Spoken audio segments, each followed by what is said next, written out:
So ఇది బెల్లం factory. మేము చిన్న తిరుపతి వెళ్తున్నప్పుడు మధ్యలో వచ్చింది. చూడండి అక్కడ, ఇక్కడ జూమ్ చేస్తాను. సో ఇక్కడ ఆల్రెడీ వేసేసారనమాట. బాయ్ ఫ్రెండ్స్, మరిన్ని అప్డేట్స్ ముందు ముందు ఇస్తాను. Take care, bye. సో మీకు ఈరోజు చూపిస్తాను అనమాట. ఇదిగోండి చెరుకు ఇలా చూస్తున్నారు.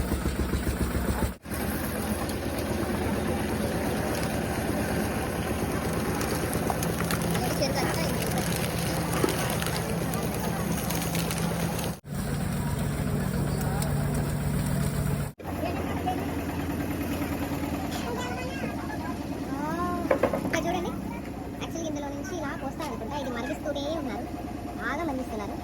And after that